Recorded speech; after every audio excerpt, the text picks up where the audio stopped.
Inslee and I will be able to. Or at least used to.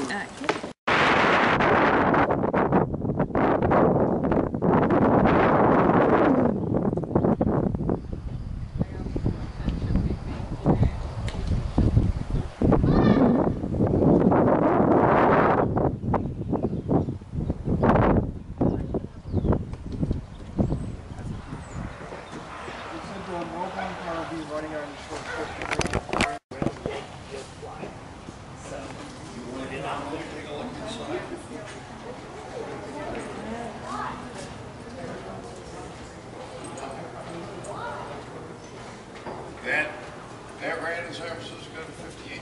To 58? Nah, I was born in 57, so I probably didn't. Well, you might have, but you were carried on. I rode on its immediate success. Yeah. That would be the PCC car. Further down, okay. There's one across the way, which is not quite a PCC car. That's kind of a half PCC car. And then down further there, there is a PCC car from San Francisco. We got a restored one in the car barn. It really looks good. Thank God those have that wood seats. Funny. This is done for fun. Yes, yes. I get to play with great big cranes. There's a lot of crane club I get to play with. You go to mommy? You go to the train?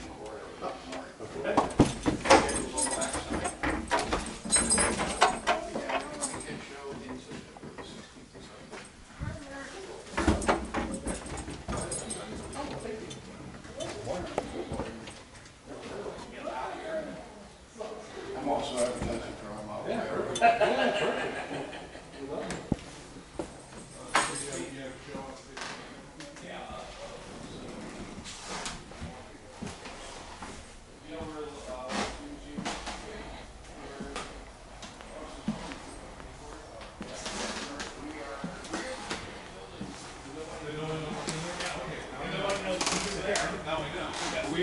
We are Walnut Creek's best.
Before General Motors, Firestone,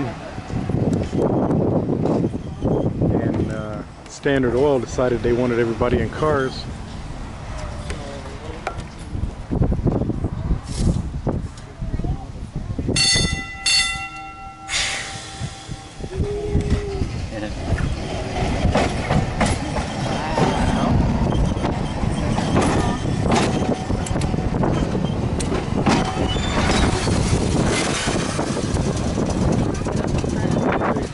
We need a step.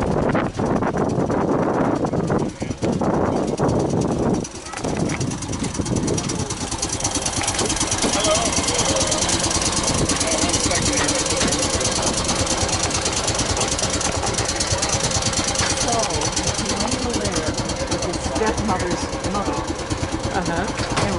tile where I'm... Wow. A built-in step. This must have been a real modern one.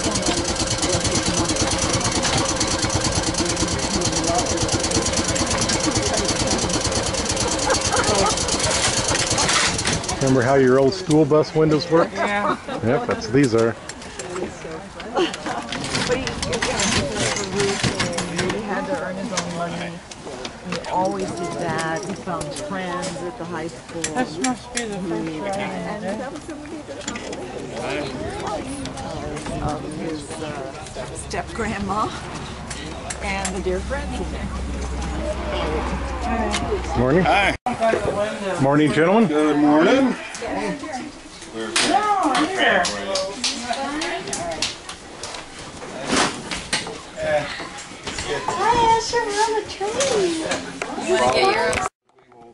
Get going in just a couple of moments, but before we go, in addition to thanking you for being here, a couple of other things to share. One is when we're moving, please stay seated. Really appreciate that. If you would like a window open or closed, please let me do it for you. That way I can be the one that certifies that it indeed is where it should be. If you are by an open window, it would be best to keep your elbows, head, arms, whatever, inside the car rather than underneath the window. Bugs fly around here, frankly. And very, very, very important, if you smoke, please don't. Nowhere on the grounds. When we go around the corner, you will see why I'm so sensitive to this. All right, as we go around, we will talk about the car and the museum and everything else, but right now I have the funny feeling that you'd rather take a ride than listen to an old man rant for a while. So, we will depart.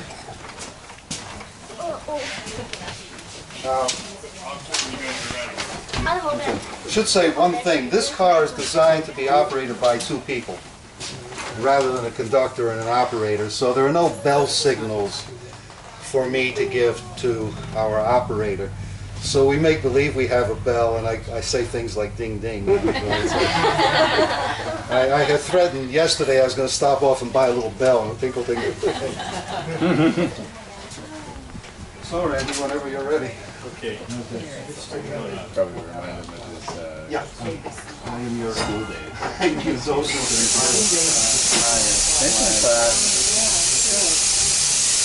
I think I had one teacher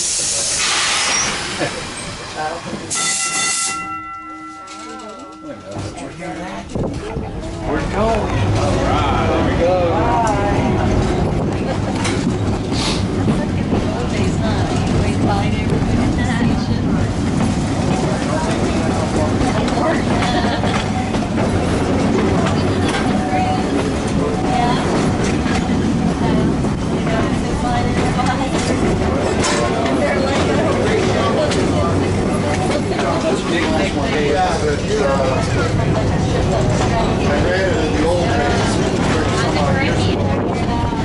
Notice what the fence is made of.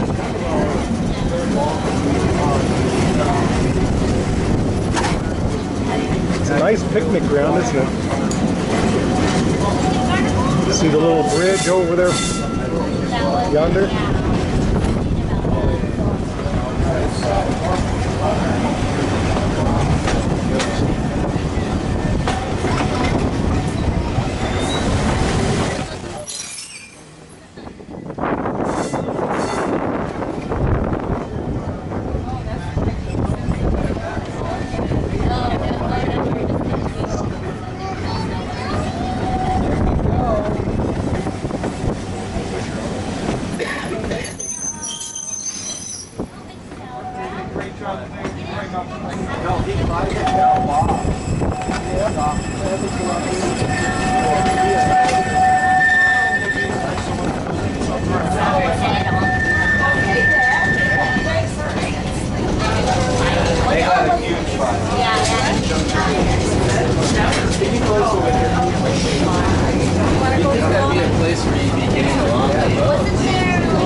Here's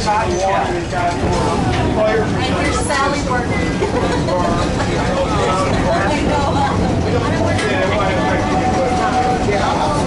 There's why no smoking. That's why we don't want smoking. Is that what caused it? That's about 2 weeks ago.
Mailbox for the train. I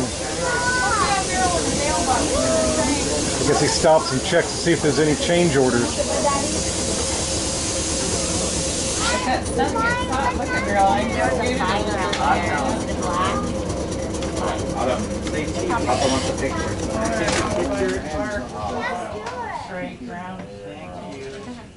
Are they going to kick us all out here? We got to walk Yeah, back. well, why did we stop here question? With a straight face, I'll try to say, because there's a stop sign. Or a mailbox. And a mailbox.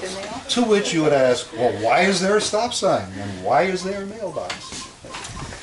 We stop here to make sure that we have this piece of metal, this token, with us.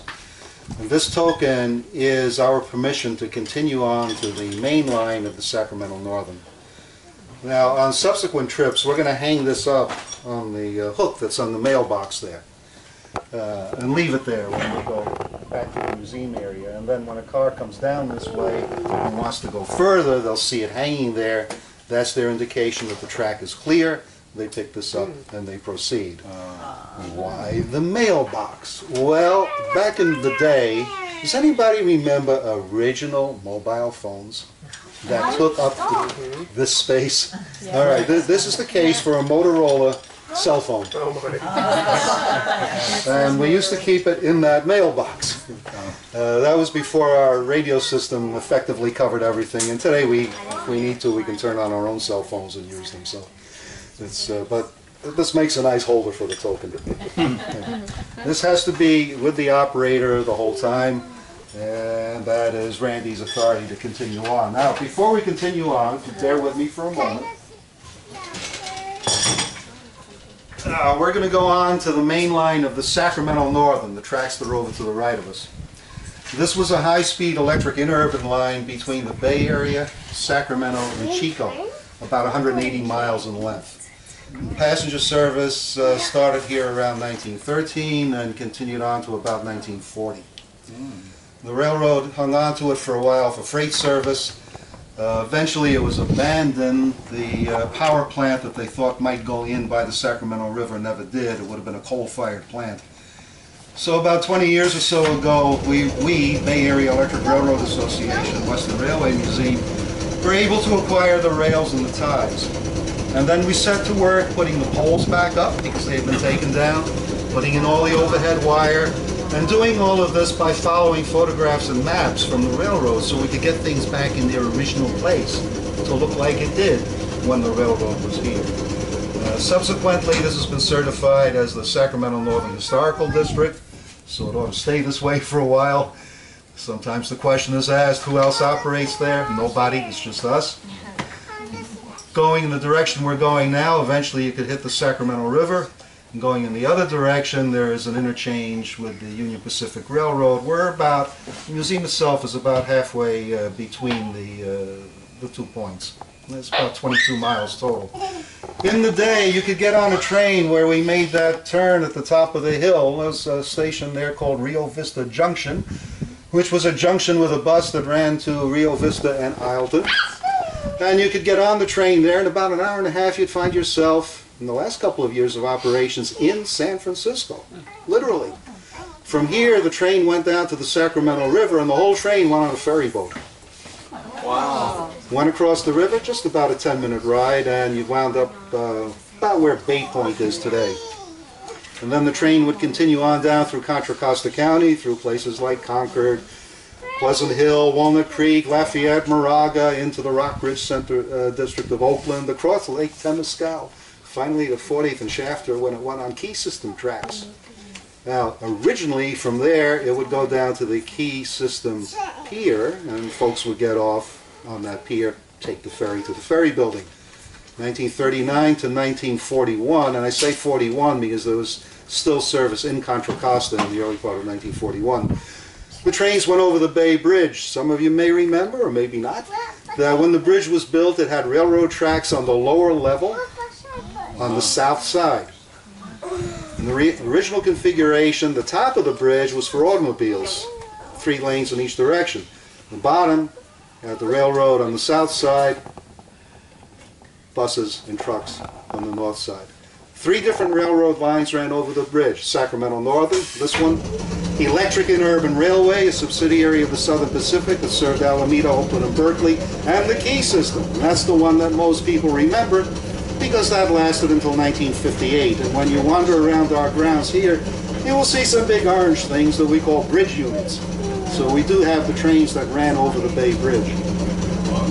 Also, I imagine we'll do a tour of Carbon 3 at some point today, and you'll find restored Sacramento Northern equipment in there, the trains that actually ran here. Okay. I'll talk about this car later. Suffice it to say right now, in its present configuration, it's Portland traction. It never ran on the Sacramento Northern. So onward. We're gonna leave. Same thing. Where are you gonna go?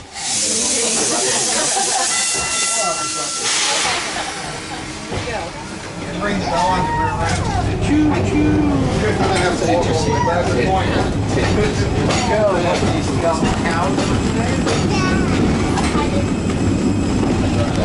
Seems like it would have been hard to get on that rear door. Yeah. Or is there only one order that he's on?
California summer suntan.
This is history lesson time.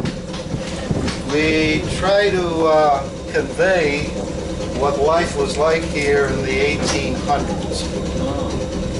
Pretty much the way it is now, with a couple of exceptions. This area was settled a bit after the Civil War by folks from the southeast. This was not farming land in the sense of row crops or that sort of thing, given the quality of the soil, the salt water and the water table, all that good stuff. But it was used for ranching, for cattle and for sheep. And think back then when we didn't have all the mechanization that we have today in farm operations, there were many more people here doing that activity than there are today. They were religious people. They were Cumberland Presbyterians.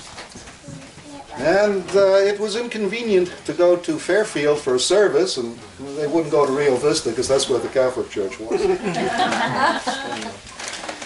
So they built themselves a church. And if we look out on the right-hand side, going forward, you'll see a white building that looks suspiciously like a church.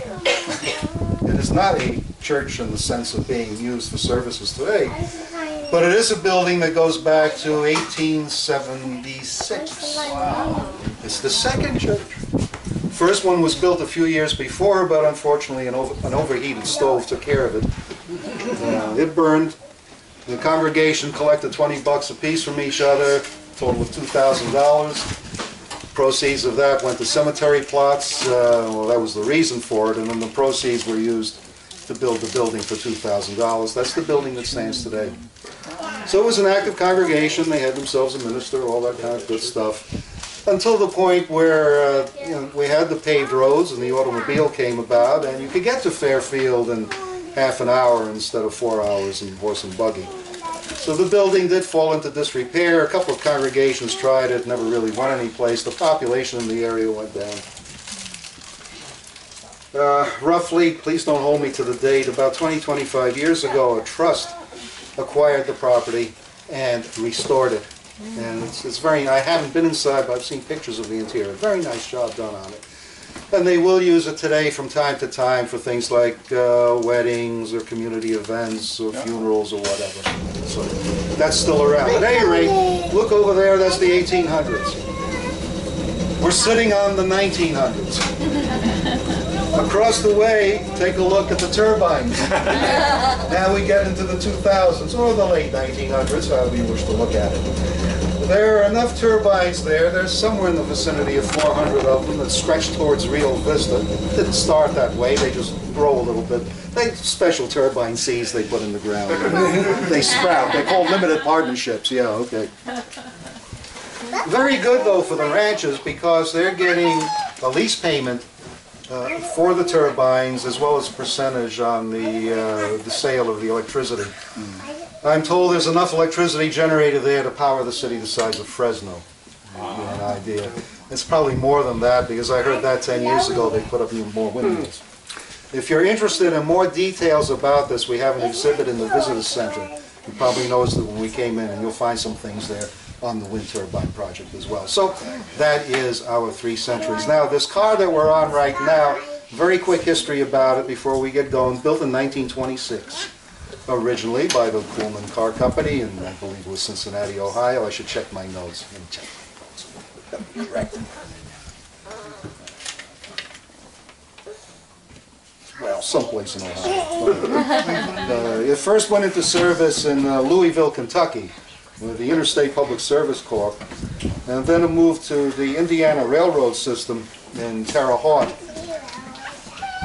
When that stopped service, it went to Portland, Oregon, not Maine, in 1940, and wasn't serviced there for another 18 years until 1948. I guess it had a longer life there than it had in back east. So, when service ended there, the car came to the Bay Area Electric Railroad Association, our parent organization.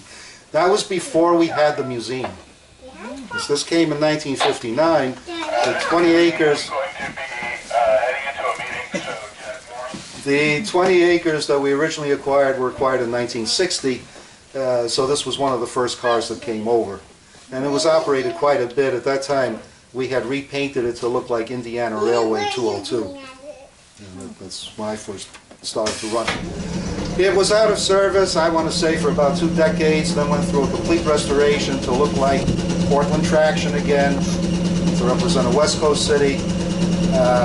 Went into service a year or so ago, and we continue to use it. It's nice, and then it's an all-steel car. It's got a roof on it that doesn't leak too badly. We can take it out when it rains.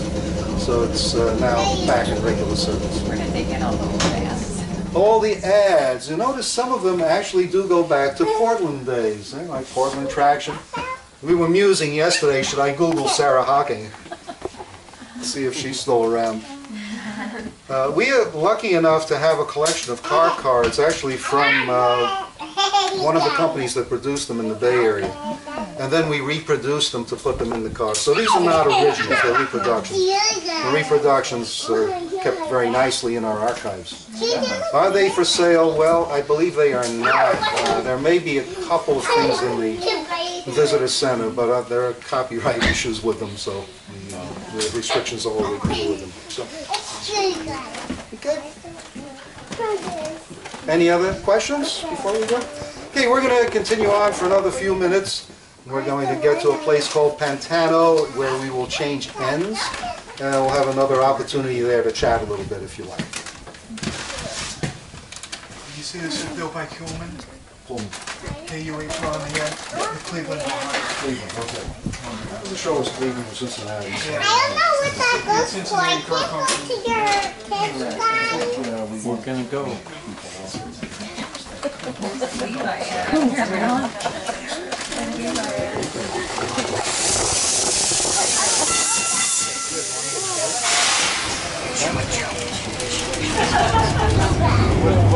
What the subsidiaries of the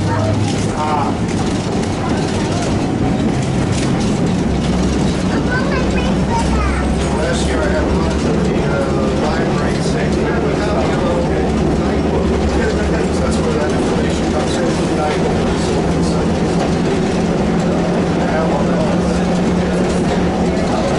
So this must be the church. Next to the cemetery.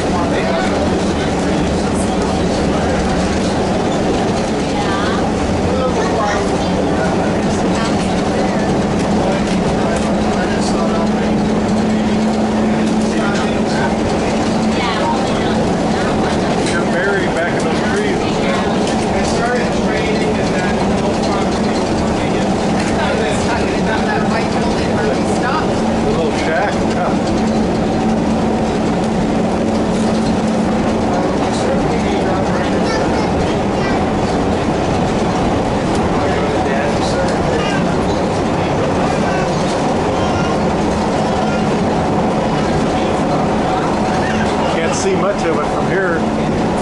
So those trees shade it pretty good. Oh look, he's got bees.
on your side. That's what I was just mentioning to you. Is a drug deal gone bad? Yeah, you got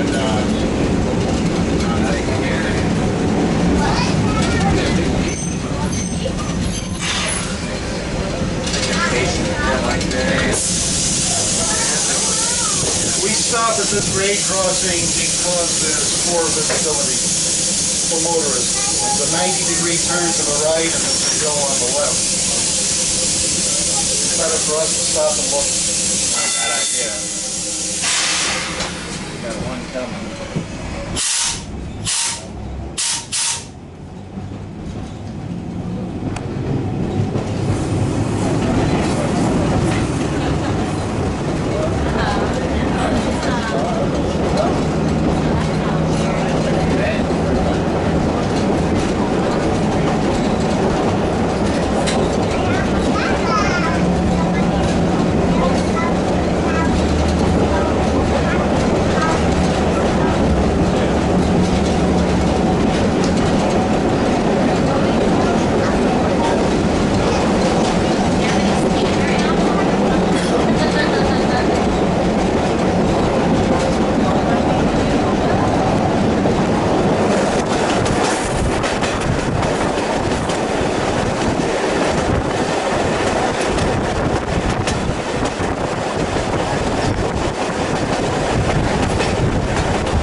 I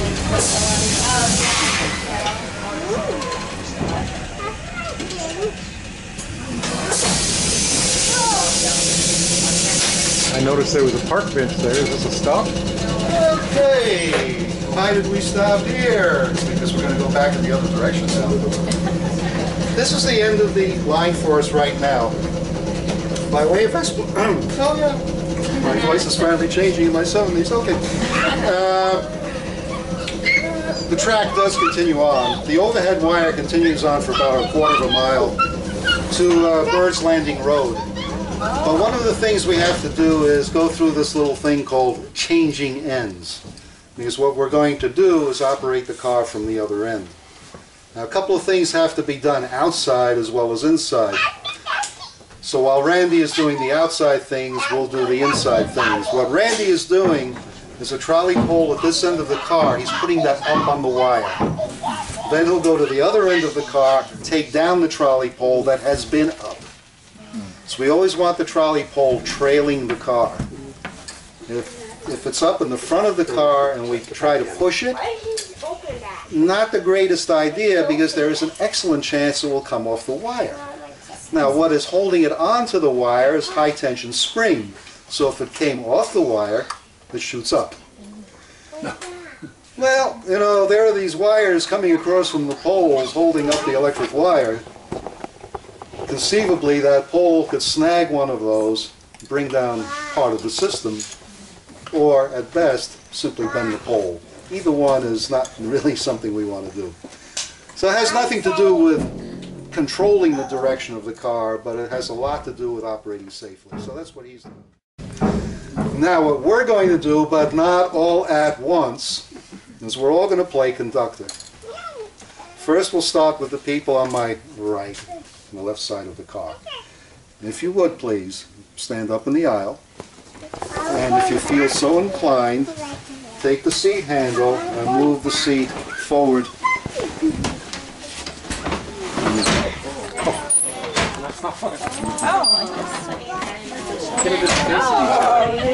That's pretty trick. All right? Thought we were going to ride backwards all the way back. That's a little bit of conductor training right there. That's what conductors do. Now this these tractions our max He's going to use the controls of this end. I sometimes They're going to go the other way. That's what the street person's here is going to do. They come to the end of the line and then they're built to go back and forth. Same with the march trains. They don't turn around, they just come to the other end and turn and go to the other end. The driver goes to the other end. That's why they have seats facing in both directions. They don't change directions like this. But they have seats going in both directions because the train goes in both directions.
That is one big ass barn. Yeah, that's one of the two. Oh, is that right? So it's got 6 doors.